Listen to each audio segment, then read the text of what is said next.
Hi friends, you're welcome to R K रोजगार study. Are K रोजगार study YouTube channel में आपका स्वागत है। अगर आप वीडियो से जुड़े हैं तो प्ले लिस्ट जरूर चेक करें।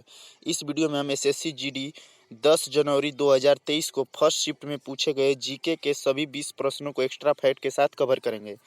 जैसा कि जानते हैं कि एसएससी जीडी की वैकेंसी आ गई है, जिसका फार्म फिलअप हो रहा है, जो 31 दिसंबर 2023 तक फार्म फिलअप होगा और जिसका CBT exam computer based test exam 20 फरवरी से 12 मार्च 2024 के बीच होगा।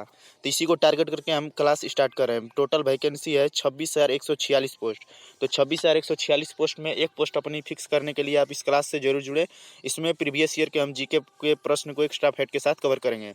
अगर आप इन प्रश्नों की प्रैक्टिस करना चाहते हैं तो join Telegram for free PDF class की पीडीएफ पाने के लिए टेलीग्राम ग्रुप से जुड़े। वहीं से आप इन प्रश्नों की प्रैक्टिस भी कर सकते हैं और सोल्यूशन भी देख सकते हैं। और नेक्स्ट शिफ्ट 2 कमिंग सून। देखिए, जैसा कि जानते हैं कि 2023 में एसएससी जीडी के टोटल 76 शिफ्ट हुए हैं। तो इसी प्रकार हम सभी शिफ्टों के प्रश्नों को वीडियो के माध्यम से कवर करेंगे। तो आइए हम क्लास स्टार्ट करते हैं। यह ऑफिशियल पेपर है। प्रश्न नंबर पहला, जागोई भारतीय शास्त्रीय नृत्य की निम्नलिखित में से किस रूपरेखा की एक शैली है? तो जागोई किस रूपरेखा की एक शैली है? तो जागोई है मणिपुरी की। जागोई मणिपुरी नृत्य की एक रूपरेखा शैली है। देखिए, हम एसएससी जीडी 2023 को एग्जाम दिए थे, जो 24 जनवरी 2023 को मेरा पेपर था। तो उसका आंसर की हम अपने चैनल के प्लेलिस्ट में जाइएगा तो वहाँ पे माय रिजल्ट माय आंसर की में अपलोड कर दिए हैं, जिसका प्रेजेंट टाइम में 858 व्यू गया है। तो आप देखिए, ये हमारा चैनल है जिसपे 1.19 के सब्सक्राइबर हैं। तो आप वीडियो को सपोर्ट करिए और प्ले लिस्ट जरूर चेक करिए। नेक्स्ट प्रश्न, एसएससी जीडी 10 जनवरी 2023 फर्स्ट शिफ्ट में पूछे गए ऑफिशियल पेपर है जीके के 20 प्रश्न। इसी प्रकार हम जीके, हिंदी, मैथ, रीजनिंग सभी के हम अपने प्लेलिस्ट में जाइएगा तो वहाँ से हम इस प्रकार सभी क्लास को पेपर को सॉल्व कराएंगे। जीवाश्म ईंधन के जलने से होने वाले प्रदूषण को कम करने के तरीके को पहचानिए। देखिए, पहले जीके का लेवल चेंज हो गया है, तो इसमें से कौन सा हो जाएगा? तो जलने का तापमान कम करके, ये नहीं, जलने का तापमान कम करके या जीवाश्म ईंधन के जलने से होने वाले प्रदूषण को कम नहीं कर सकते हैं और इससे भी नहीं कर सकते। इसका सही आंसर हो जाएगा दहन प्रक्रिया की दक्षता में वृद्धि करके। दहन प्रक्रिया की दक्षता में वृद्धि करके आप जीवाश्म के जलने की प्रदूषण को कम कर सकते हैं। नेक्स्ट प्रश्न, तपन कुमार भट्टनायक ने किस नृत्य शैली में संगीत नाटक अकादमी पुरस्कार जीता है? ये देखिए, तो ये 10 जनवरी 2023 फर्स्ट शिफ्ट में पूछा गया है एसएससी जीडी में। तो तपन कुमार पटनायक ने किस नृत्य शैली में संगीत नाटक अकादमी जीता है? तो वो जीता है छाऊ में। देखिए, इसमें हम थोड़ा सा आप लोगों को नृत्य बता दे रहे हैं। देखिए, सत्रिया नृत्य अगर पूछेगा कहाँ का नृत्य है, तो सत्रिया असम का नृत्य है। सत्रिया नृत्य असम का क्लासिकल डांस है। और कथक कहाँ का है? तो उत्तर भारत अर्थात उत्तर प्रदेश यानी यूपी का। और ओडिसी कहाँ का है? तो ओडिसी है उड़ीसा का। और बहुत पूछता है कि बिरजू महाराज किस नृत्य से संबंधित हैं? तो वो कथक से हैं, जो उत्तर प्रदेश का है। देखिए, अब इसमें आ गए तो तमन कुमार भट्टनायक किससे हैं? तो छाऊ से। कुचिपुड़ी कहाँ का पूछेगा? कुचिपुड़ी किस राज्य का लोक नृत्य है? तो कुचिपुड़ी है आंध्र प्रदेश का। अंधे आदमी को कच्ची पूड़ी खिला दिया, इसका ट्रिक हो जाएगा। तो आंध्र प्रदेश का है कुचिपुड़ी नृत्य। और सत्रिया कहाँ का है? तो सत्रिया असम का। और उड़ीसा का है उड़ीसा का है उड़ीसी। नेक्स्ट प्रश्न, देखिए इस प्रश्न को आप देखेंगे तो इसमें कुछ नहीं है। देखिए, 1958 में डोबर से कैलिस तक इंग्लिश चैनल को फतह करने वाले पहले भारतीय कौन थे? इंग्लिश चैनल को फतह करने वाले पहले भारतीय कौन थे? जो 1966 में एक कैलेंडर वर्ष में 5 महाद्वीपों के महासागरों को तैरने वाले एकमात्र व्यक्ति थे। देखिए, इस प्रश्न को लोग पढ़ेंगे, आप पढ़िएगा तो कंफ्यूज हो जाएगा। देखिए, ये पहले प्रश्न डायरेक्ट पूछता था, यह स्टैटिक जीके का पोर्शन है। अगर आप लुसेंट के बुक में देखिएगा तो लुसेंट के बुक में पीछे जो प्रथम पुरुष और प्रथम महिला है, उसमें ये प्रथम पुरुष वाले सेक्शन में है। तो देखिए, तैरने वाले महासागरों, तो ये डायरेक्ट क्वेश्चन वहाँ पे दिया है कि इंग्लिश चैनल को तैर कर पार करने वाले एकमात्र व्यक्ति कौन थे, या प्रथम व्यक्ति कौन थे? तो वो थे मिहिर सेन। और देखिए, इस प्रश्न को यह कैसे इससे घुमा कर प्रश्न को पुटअप करेगी कि आप कंफ्यूज हो जाइएगा। तो इंग्लिश चैनल को तैर कर पार करने वाले कौन थे प्रथम व्यक्ति? तो वो थे मिहिर सेन। नेक्स्ट प्रश्न पे आ जाएंगे। देखिए, यह 10 जनवरी 2023 का फर्स्ट शिफ्ट में पूछे गए ऑफिशियल पेपर है एसएससी जीडी के जीके के। महात्मा गांधी नई श्रृंखला के 2000 रुपये के बैंक नोट के पिछले हिस्से पर अंकित की गई आकृति किसकी है? तो जो महात्मा गांधी की नई श्रृंखला की 2000 रुपये की नोट थी, तो उस पर किसकी आकृति अंकित है ये बात, इसने क्वेश्चन पूछा है। तो डायरेक्ट क्वेश्चन ये क्या पूछना है, क्वेश्चन पूछ रहा है कि 2000 रुपये के नोट के पीछे जो आकृति है वो किसकी है, तो वो है मंगलयान। वो किसकी आकृति है, तो वो आकृति मंगलयान की है। देखिए भारतीय रुपये को कौन जारी करता है, तो वो आरबीआई जारी करता है। 1 रुपये से ऊपर के नोट को आरबीआई जारी करता है। और रानी की वाव किस पर है, तो रानी की वाव 100 रुपये पर। सूर्य कोणार्क का सूर्य मंदिर किस पर है, तो यह 10 रुपये के नोट पर है। और लाल किला किस पर है, तो लाल किला 500 रुपये के नोट पर है। और मंगलयान किस पे है, तो मंगलयान 2000 रुपये के नोट पर है। अब देखिए अगर क्वेश्चन पूछेगा कि देखिए मंगलयान क्यों रखा गया, क्योंकि मंगलयान भारत का पहला अंतरग्रहीय मिशन था। मंगलयान भारत का पहला अंतरग्रहीय मिशन था जो 5 नवंबर 2013 को अंतरिक्ष के अनुसंधान में पहुंचा था। अब देखिए अगर पूछेगा कि इसका कलर किस किस किस कलर का है ये 2000 रुपये का नोट, तो 2000 रुपये के नोट का रंग जो है मैजेंडा कलर का है। किस प्रकार का है, तो मैजेंटा कलर का है, यह भी पूछता है। नेक्स्ट प्रश्न, सितंबर 2022 में किसने कोच्चि में भारत के पहले स्वदेशी विमान वाहक पोत आईएनएस विक्रांत को शामिल किया है। तो देखिए सितंबर, ये करंट अफेयर का प्रश्न हो गया। तो सितंबर 2022 में किसने कोच्चि में भारत के पहले स्वदेशी विमान वाहक पोत आईएनएस विक्रांत को शामिल किया। देखिए एक प्रश्न तो यहीं से बन गया। अगर पूछेगा कि भारत का पहला स्वदेशी विमान वाहक पोत कौन सा है, तो वो है आईएनएस विक्रांत। अगर क्वेश्चन पूछेगा कि भारत के पहले स्वदेशी विमान वाहक पोत का नाम क्या है, तो उसका नाम है आईएनएस विक्रांत। वो किसने शामिल किया, तो वो किए थे नरेंद्र मोदी ने। नरेंद्र मोदी जो भारत के वर्तमान प्रधानमंत्री हैं, तो उन्होंने इसे शामिल किया था नौसेना में। नेक्स्ट प्रश्न पे आ जाएंगे। देखिए ये सभी प्रश्न एसएससी जीडी 10 जनवरी 2023 के में पूछे गए ऑफिशियल पेपर है।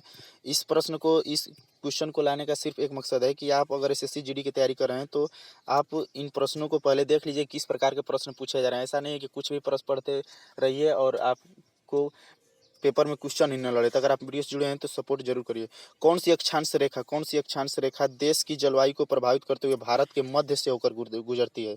तो कौन सी अक्षांश रेखा है जो भारत के ठीक बीचों बीच से गुजरती है, तो वो है कर्क रेखा।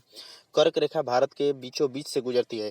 कर्क रेखा भारत के 8 राज्यों को काटते हुए 8 राज्यों से गुजरती है। क्वेश्चन पूछा है कि कर्क रेखा भारत के कितने राज्यों से गुजरती है, तो कर्क रेखा भारत के 8 राज्यों से गुजरती है। उसका ट्रिक है मित्र पर गमछा झार। ट्रिक क्या है, तो ट्रिक है मित्र पर गमछा झार। मित्र पर गमछा झार इसका ट्रिक है। तो देखिए मिजोरम, त्रिपुरा, पश्चिम बंगाल, राजस्थान, गुजरात, इसके बाद मध्य प्रदेश, इसके बाद छत्तीसगढ़, इसके बाद झारखंड। तो इन 8 राज्यों से होकर कर्क रेखा गुजरती है। आरके रोजगार स्टडी, ये क्लास आप आरके रोजगार स्टडी यूट्यूब चैनल पे देख रहे हैं जो अभी हाल ही में क्रिएट किया गया। हमारे यूट्यूब चैनल पे पुलिस, एसएससी, जीडी सहित अन्य सभी वनडे कॉम्पिटिटिव एग्जाम को टारगेट करके क्लास दी जा रही है। तो आप अगर वीडियो जुड़े तो प्लेलिस्ट जरूर चेक करें और वीडियो को सपोर्ट जरूर करें। देखिए माही नदी भारत की एकमात्र नदी है जो कर्क रेखा को 2 बार काटती है। यह भी पूछता है कि कर्क रेखा को 2 बार काटने वाली नदी कौन सी है, तो वो है माही नदी। माही नदी भारत की एकमात्र नदी है जो कर्क रेखा को 2 बार काटती है, एक मध्य प्रदेश में और एक राजस्थान में काटती है।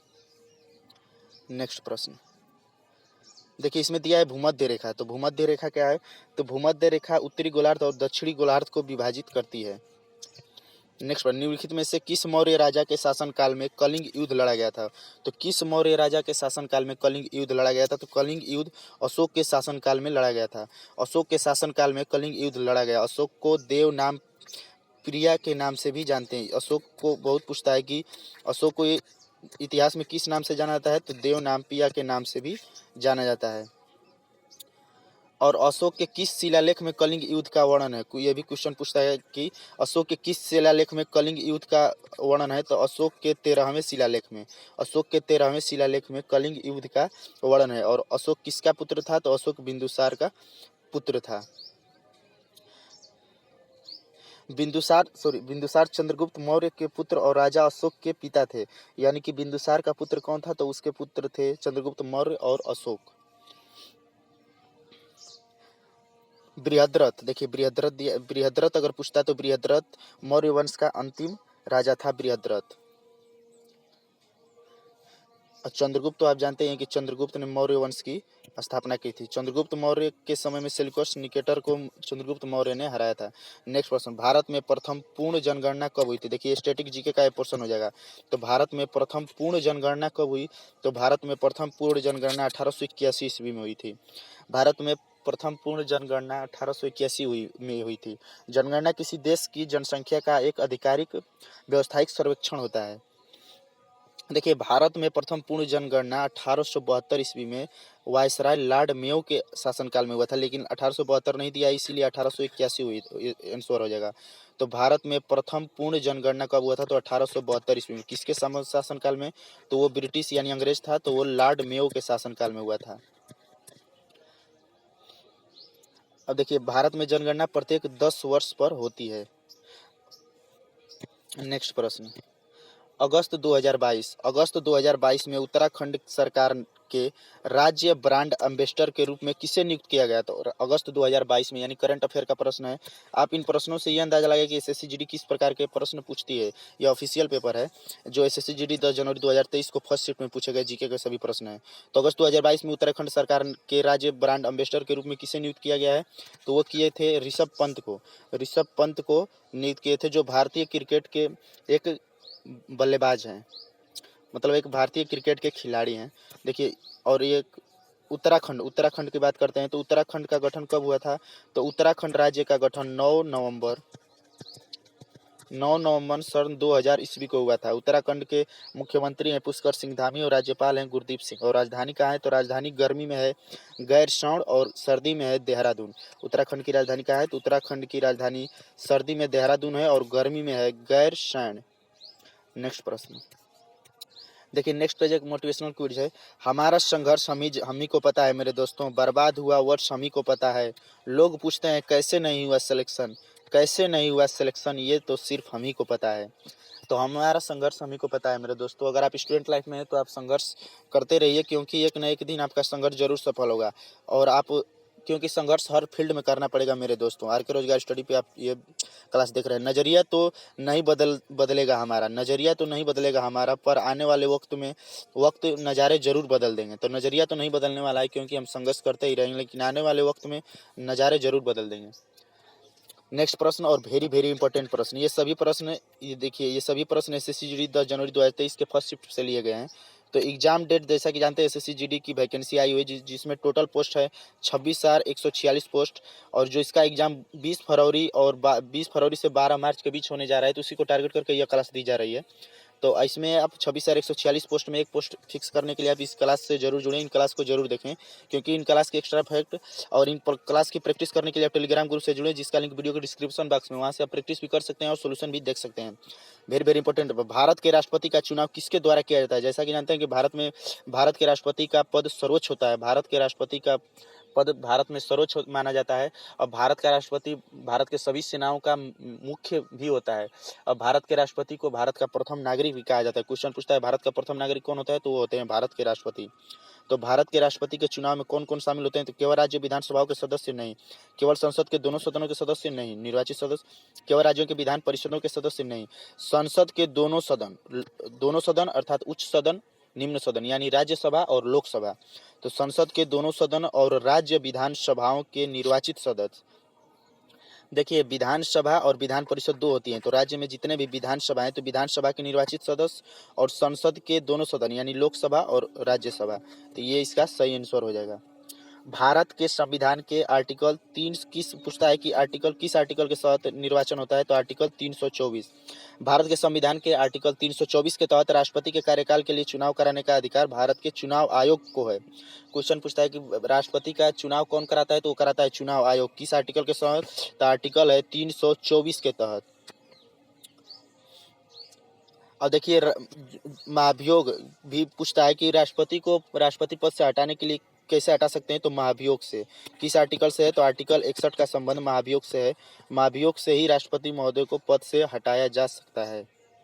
नेक्स्ट प्रश्न, किस राज्य ने 2017-18 में विजय हरारे ट्रॉफी जीती थी? तो देखिए करंट अफेयर का प्रश्न है। करंट अफेयर अगर 20 प्रश्न, जैसा कि जानते हैं कि एसएससी जीडी में टोटल 80 क्वेश्चन आते हैं, तो 80 क्वेश्चन में से 20 प्रश्न जीके के हैं जो हम देख रहे हैं, तो इसमें से कम 5 प्रश्न तो करंट अफेयर से बन रहे हैं। तो आप करंट अफेयर को भी जरूर पढ़ के जाएं। तो किस राज्य ने 2017-18 में विजय हजारे ट्रॉफी जीती थी? तो वो जीती थी कर्नाटक राज्य ने। कर्नाटक राज्य ने जीता था विजय हजारे ट्रॉफी। देखिए क्वेश्चन पूछेगा कि विजय हजारे ट्रॉफी का 21वां संस्करण विजेता कौन होगा? तो 21वां संस्करण जो 22-23 में हुआ उसका विजेता कौन था? तो वो विजेता था सौराष्ट्र। देखिए आने वाले जो एग्जाम है उसमें पूछ सकता है कि विजय हजारे ट्रॉफी का 21वां संस्करण का विजेता कौन था जो 2022-23 में हुआ? तो उसके विजेता थे सौराष्ट्र। और 2021-22 के थे एचपी यानी कि हिमाचल प्रदेश। यह क्लास आप आरके रोजगार स्टडी यूट्यूब चैनल पे देख रहे हैं जो अभी हाल ही में क्रिएट किया। तो हमारे यूट्यूब चैनल पे यूपी पुलिस एसएसजी सहित अन्य सभी वनडे कॉम्पिटिटिव एग्जाम को तैयारी कर क्लास दी जा रही है। तो अगर आप वीडियो जुड़े तो प्ले जरूर चेक करें जिससे आपको कंटेंट का पता चल सके। नेक्स्ट प्रश्न, वस्त्र मंत्रालय के अंतर्गत क्या आता है? तो वस्त्र मंत्रालय के अंतर्गत आता है। तो ये देखिए ये भी करंट अफेयर का प्रश्न है। तो समर्थ योजना किसके अंतर्गत आता है? तो समर्थ योजना वस्त्र मंत्रालय के अंतर्गत आता है। समर्थ योजना वस्त्र मंत्रालय के अंतर्गत आता है। देखिए आपको एक हम ट्रिक बता रहे हैं एग्जाम में। देखिए इन प्रश्नों को अगर आप नहीं जानते हैं तो छोड़ दीजिए, सबसे अच्छा तरीका। अगर आप तुक्का मारना ही चाहते हैं, अगर आपको लग रहा है कि हमारा मैथ और रीजनिंग में अच्छा स्कोर है, हम इसमें तुक्का मारेंगे, तो अगर आप तुक्का मारना ही चाहते हैं तो ऑप्शन नंबर ए या ऑप्शन नंबर बी को प्रीफेयर करिएगा। ऑप्शन नंबर ए और ऑप्शन नंबर बी में से किसी को तुक्का मारिएगा, सही रहने के ज़्यादा चांसेस रहते हैं। देखिए जैसे कि आप अगर इसमें ए तुक्का मारेंगे तो ये प्रश्न आपका सही हो जाएगा। नेक्स्ट प्रश्न, भारत में निम्नलिखित में से किस राज्य में अरेबिका कॉफी उगाई जाती है? देखिए वेरी वेरी इंपॉर्टेंट प्रश्न। ऐसे प्रश्न आप लोग गलत बहुत लोग कर देंगे, तो अगर आप नहीं जानते हैं तो छोड़ भी सकते हैं। तो भारत में निम्नलिखित में से किस राज्य में अरेबिका कॉफी उगाई जाती है? तो कर्नाटक राज्य में। कर्नाटक राज्य में। अगर क्वेश्चन पूछेगा कर्नाटक से क्या कौन सा नृत्य संबंधित है? तो यक्षगान। ये भी पूछता है यक्षगान किस राज्य संबंधित नृत्य है? तो यक्षगान कर्नाटक से है। देखिए असम में क्या होता है? तो असम में होता है चाय। असम की चाय बहुत फेमस है। और उत्तराखंड का बजरा और दाल ये सब फेमस है। पश्चिम बंगाल में क्या होता है? चावल, जूट, चाय, गन्ना ये सब भी पश्चिम बंगाल में होते हैं। नेक्स्ट प्रश्न, ये सभी प्रश्न एसएससी जीडी 10 जनवरी 2023 को फर्स्ट शिफ्ट में पूछे गए जीके के ऑफिशियल 20 प्रश्न है। आपातकाल के दौरान किस मौलिक अधिकार को निलंबित नहीं किया जा सकता है? देखिए नहीं किया जा सकता है, वेरी वेरी इंपॉर्टेंट प्रश्न। इस प्रश्न को एसएससी डायरेक्ट पूछती है और बहुत ज़्यादा पूछती है।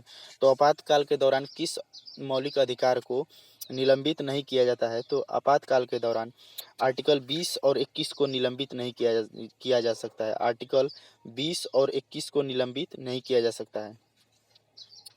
देखिए क्वेश्चन बहुत पूछता है आर्टिकल 15 से क्या समझते? आर्टिकल 15 कहता है कि भारत में जाति के आधार पर भेदभाव नहीं होगा। और आर्टिकल 17 किससे संबंधित है? तो आर्टिकल 17 अस्पृश्यता से संबंधित है, अस्पृश्यता का अंत। नेक्स्ट प्रश्न, राजस्व प्राप्तियां खाली स्थान होती हैं क्योंकि वे सरकार पर दावा नहीं करती हैं। तो राजस्व प्राप्तियां क्या होती हैं? तो वो गैर प्रतिदेय होती हैं। राजस्व प्राप्तियां गैर प्रतिदेय होती हैं। नेक्स्ट प्रश्न पे आ जाएंगे।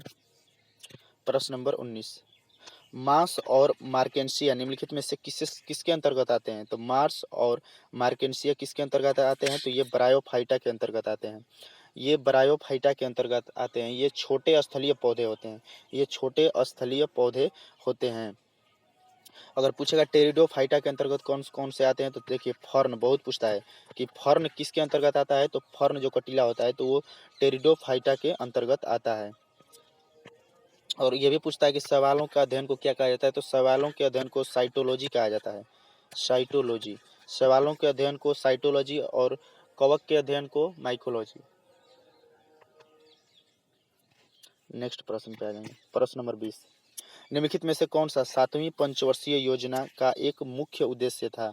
तो देखिए इसमें से बताना है कि इसमें से कौन सा 7वीं पंचवर्षीय योजना का मुख्य उद्देश्य था। यानी कि जो 7वीं पंचवर्षीय योजना, जिसमें जैसा कि आप जानते हैं कि भारत में टोटल 12 पंचवर्षीय योजना चली हैं। तो 7वीं पंचवर्षीय योजना का 7वीं का एक मुख्य उद्देश्य क्या था? तो इसका उद्देश्य था खाद्यान्नों के उत्पादन में वृद्धि। देखिए वेरी वेरी इंपॉर्टेंट प्रश्न है। 7वीं पंचवर्षीय योजना किससे संबंधित थी? तो ये खाद्यान्नों के उत्पादन में वृद्धि से संबंधित थी। इसकी अवधि क्या थी? तो इसकी अवधि थी 1985 से 1990। इसकी अवधि क्या थी? तो इसकी अवधि थी 1985 से 1990। देखिए क्वेश्चन पूछता है कि भारत में प्रथम पंचवर्षीय योजना कब शुरू हुई, तो वो हुई थी 1951 से 1956 तक, क्योंकि पंचवर्षीय योजना है तो जो 5 वर्षों की होती है, तो 1951 से 1956 तक भारत की प्रथम पंचवर्षीय योजना चली। भारत में टोटल 12 पंचवर्षीय, ये भी पूछ सकता है कि भारत में टोटल कितनी पंचवर्षीय योजना चली हैं, तो भारत में टोटल 12 पंचवर्षीय योजना चली थी। पहली पंचवर्षीय योजना जो कृषि से संबंधित है, यह हेरेड डोमर मॉडल पे आधारित थी। यही पूछता है कि प्रथम पंचवर्षीय योजना किस पर संबंधित थी, तो ये कृषि से संबंधित थी। और देखिए योजना आयोग का नाम बदलकर 1 जनवरी 2015 को नीति आयोग कर दिया गया। नीति आयोग का नाम बदलकर योजना आयोग कर दिया गया 1 जनवरी 2015 को। तो देखिए एसएससी जी 2023 जो 24 जनवरी को हमारा पेपर था, हम दिए हैं, तो उसका हम वीडियो अपलोड कर देखिए। वर्तमान समय में 858 भी हुए, तो आप और वीडियो जुड़े तो प्ले जरूर चेक करें, और जिस पर 1.1 के सब्सक्राइबर भी प्रेजेंट टाइम में है। ये सभी प्रश्न सीबीटी देखिए, ये सभी प्रश्न जो 20 फरवरी से 12 मार्च 2024 के बीच एग्जाम होने जा रहे हैं एसएससी जीडी, उन्हीं को टारगेट करने के लिए ये प्रीवियस ईयर के क्वेश्चन हम सॉल्व करा रहे हैं। तो भारतीय संविधान के मूल पाठ में अनुच्छेद कितने शामिल थे, तो भारतीय संविधान के मूल पाठ में अनुच्छेद कितने शामिल थे, यानी कि भारतीय संविधान जब बना था, जब अपनाया गया था, तो उस समय टोटल कितने अनुच्छेद थे, तो उस समय टोटल 395 अनुच्छेद थे। भारतीय संविधान के मूल पाठ में 395 अनुच्छेद थे। भारतीय संविधान कब बना, तो भारतीय संविधान को भारत में 26 नवंबर 1949 ईस्वी को अपनाया गया था। 26 नवंबर 1949 ईस्वी को अपनाया गया। भारतीय संविधान को बनने में 2 वर्ष 11 माह 18 दिन का समय लगा था। और भारतीय संविधान को क्वेश्चन पूछता है कि संविधान दिवस कब मनाते हैं, तो संविधान दिवस 26 नवंबर को मनाया जाता है, क्योंकि 26 नवंबर 1949 ईस्वी को भारत में संविधान सभा को अपनाया था। और 26 जनवरी 1950 को, देखिए 26 जनवरी 1950 को संविधान पूरे भारत में लागू हो गया। इसीलिए 26 जनवरी को प्रत्येक वर्ष गणतंत्रता दिवस के रूप में मनाते हैं। 26 जनवरी को प्रत्येक वर्ष गणतंत्रता दिवस के रूप में मनाया जाता है, क्योंकि रिपब्लिक डे के रूप में, क्योंकि उसी समय 26 जनवरी 1950 को ही संविधान पूरे भारत में लागू हुआ था। भारत के संविधान में मूल रूप से 395 अनुच्छेद थे। और कितनी, अगर पूछा कितनी अनुसूचियां थी, तो अनुसूचियां थी टोटल 8 अनुसूचियां। भारतीय संविधान में टोटल 8 अनुसूचियां थी, जिसे जब समय इसे अपनाया गया था, तो अनुसूचियों की संख्या कितनी थी, तो 8। और देखिए वर्तमान समय में अगर पूछा कि वर्तमान समय में भारतीय संविधान में कितने आर्टिकल हैं, तो वर्तमान समय में टोटल अनुच्छेदों की संख्या हो गई है 448। 448 वर्तमान समय में अनुच्छेद हैं, और टोटल अनुसूचियों की संख्या है, तो टोटल अनुसूची है 12। वर्तमान समय में टोटल 12 अनुसूची हैं और 448 अनुच्छेद हैं। जो संविधान अपनाने के समय 395 अनुच्छेद और 8 अनुसूचियां थी। देखिए बहुत पूछता है कि भारत के राष्ट्रीय ध्वज की लंबाई चौड़ाई के अनुपात कितनी होती है, तो लंबाई और चौड़ाई का अनुपात 3:2 होता है। लंबाई हमेशा अधिक होता है। तो भारत के राष्ट्रीय ध्वज जिसमें 24 तीलियां हैं, जिसके लंबाई चौड़ाई का अनुपात 3:2 होता है, इसे कब अपनाया गया था, तो राष्ट्रीय ध्वज को बहुत पूछता है कब अपनाया गया, तो यह अपनाया गया था 22 जुलाई सन 1947 ईस्वी को। 22 जुलाई सन 1947 ईस्वी को राष्ट्रीय ध्वज को अपनाया गया था। नेक्स्ट प्रश्न, निम्नलिखित में से कौन सा महाराष्ट्र का धन्यवाद उत्सव है जहां बैलों को सम्मानित किया जाता है क्योंकि उन्हें खेती के लिए अनिवार्य माना जाता है, तो वह है पोला महोत्सव। नेक्स्ट प्रश्न, देखिए हवाई जहाज, आज का प्रश्न जो का उत्तर आप लोग कमेंट बॉक्स में कमेंट करके जरूर दीजिएगा। हवाई जहाज प्रायः किस में उड़ते हैं, तो हवाई जहाज प्रायः किस मंडल में उड़ते हैं, इसका उत्तर आप लोग कमेंट बॉक्स में कमेंट करके जरूर दीजिएगा, जिससे हमको पता चल सके कि हाँ आप लोग वीडियो को फुल टाइम वॉच कर रहे हैं। और इसके नेक्स्ट वीडियो में हम इस प्रश्न का सोल्यूशन बता देंगे, या कमेंट बॉक्स में कमेंट करके जरूर आप लोगों को इसका आंसर बता देंगे, तो आप लोग जरूर कमेंट करिएगा। तो थैंक्स फॉर वाचिंग, वीडियोस को देखने के लिए धन्यवाद। अगर आपको वीडियो पसंद आए तो वीडियो को लाइक करिए, शेयर करिए, चैनल को सब्सक्राइब करके बेल आइकन जरूर प्रेस करें, जिससे कोई भी वीडियो अपलोड करें तो उसका नोटिफिकेशन आपके पास जरूर जाए। और कमेंट बॉक्स में कमेंट करके वीडियो से रिलेटेड अपनी राय जरूर दीजिए। आरके रोजगार स्टडी किस टॉपिक पे वीडियो चाहते हैं ये भी बताइए। या क्लास आप आरके रोजगार स्टडी यूट्यूब चैनल पे देख रहे हैं, जो भी हाल ही में क्रिएट किया गया है। अगर आप वीडियो जुड़े तो प्ले लिस्ट जरूर चेक करें, और ज्वाइन टेलीग्राम पर फ्री पीडीएफ क्लास की पीडीएफ पाने के लिए टेलीग्राम ग्रुप से जुड़े, जिसका लिंक वीडियो के डिस्क्रिप्शन बॉक्स में, वहाँ से आप इन प्रश्नों की प्रैक्टिस भी कर सकते हैं, सोल्यूशन भी देख सकते हैं। और नेक्स्ट शिफ्ट के प्रश्न हम नेक्स्ट क्लास में जल्दी लेकर आएंगे, अगर आप लोगों को अच्छा सपोर्ट रहा इस वीडियो को तो थैंक्स फॉर वॉचिंग। इस वीडियो से जुड़ने के लिए धन्यवाद।